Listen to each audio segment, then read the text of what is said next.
second day on peering in Central Africa.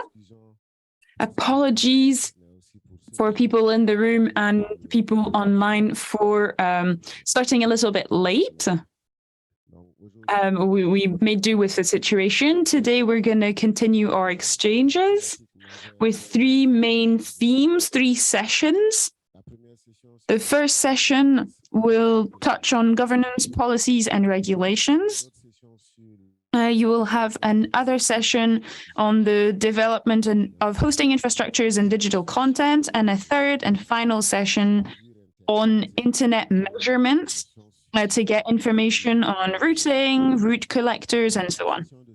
So for our first session this morning, I'm going to invite Guilain from Internet Society, who's going to introduce the panelists and give you a little bit more information on.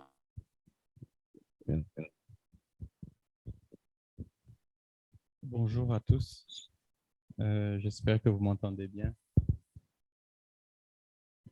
Aujourd'hui, pour la première session, nous avons une session sur la thématique qui concerne la gouvernance, la réglementation et tout ce qui est politique.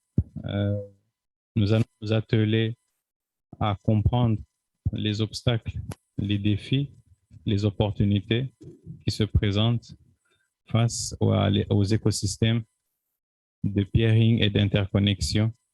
Peering and ecosystem and interconnection ecosystems in Central Africa. So for this session, today we have Mr. Guichard, who's a director of telecommunications with the ICAS region. Thank you for answering our call. We've got Mr. Franck Simon, who's the CEO of France X, who's with us today. We've got Michuki Mwangi from Internet Society, a distinguished technologist at the Internet Society. And we're very glad to also to be able to welcome all of you who are with us online. And thank you to everyone who's also here with us in person. So without further ado, I'm going to give the floor to Guichard Chango, who will tell us a little bit more about the ICAS region's perspective, opportunities, challenges in terms of policies, governance, and regulations for Central Africa. And the question is, what do we need to do to help sub-regions in Central Africa? What are the challenges you've identified?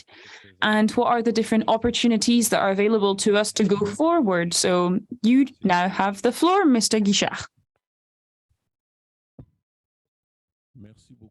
Thank you very much for giving me the floor. I'm not going to introduce myself since I have already been introduced. But before answering your question, I might start by giving you a brief overview of ICAS. For those of you who don't know it, it's the Economic Community of Central African States. It's one of the regional communities, economic communities in Africa. It was created in 1983 by different state actors, governments. And it was given a mandate to help member states in their economic landscape and help them develop regional frameworks that would allow the member states to pursue their different endeavors. So to come back to our topic for today. So when it comes to ICAS, we've planned for 2025 We've got the 2025 vision, and for this, to this effect, we have a strategic plan with midterm and long-term goals.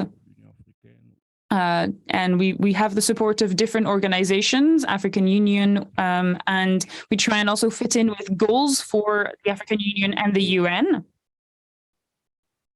And we've planned to bear in mind all the different sectors, integration, and ICTs.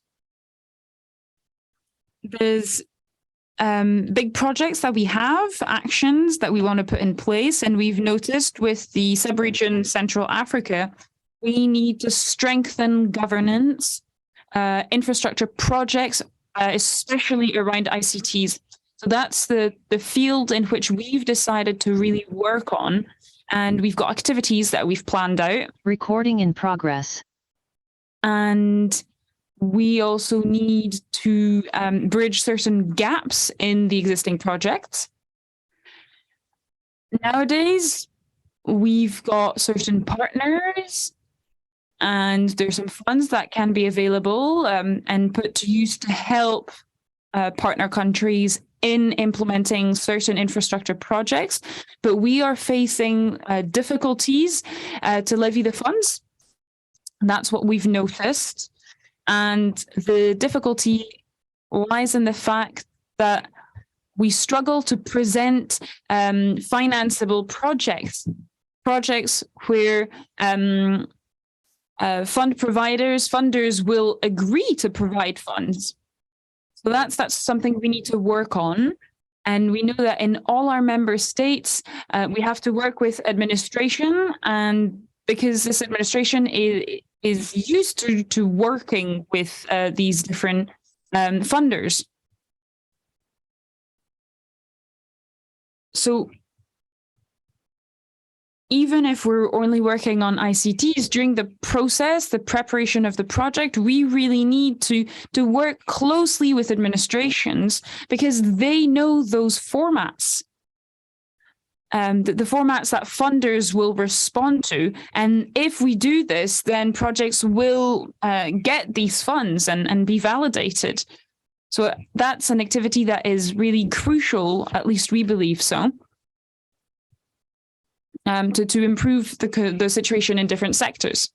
Another activity we've planned is to develop infrastructures that focus around digital economy. So all things related to the different national backbones for the different member states. The cover wouldn't necessarily be 100%, but I'm thinking regional here, sub-regional. So we need to have member states who could be interconnected. So when we mention interconnection between member states on the ECAS, we have a framework. We've got a regional framework. We've got the consensual project where we're trying to push member states to implement this decision that has been agreed upon recently. And we want to focus on the interconnectivity of member states. And we also want to focus on improving the infrastructures that help develop digital economy for these member states.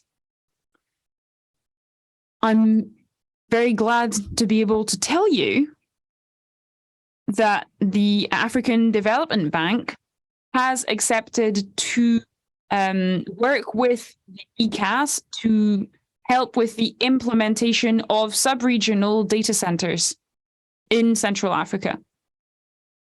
So they've committed to this. They did so a couple of weeks ago. And so ECAS will be launching specific activities, actions with different member states, and learn from states that already have certain activities in place, focus on different capacities, and see how the sub-region could make the most of these sub-regional data centers.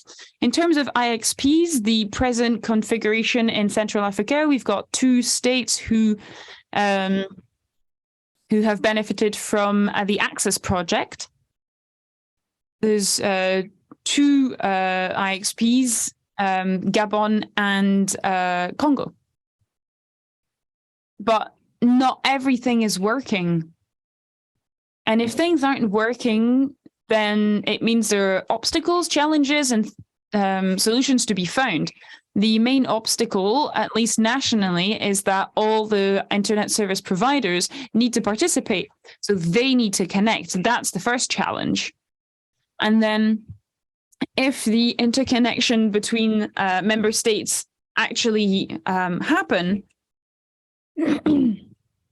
between Cameroon, Gabon, Congo, Central African Republic, if this does happen, then it would seem that these regional IXPs would work, would be operational, and therefore there would be a positive impact and reduce latency, communications would be improved.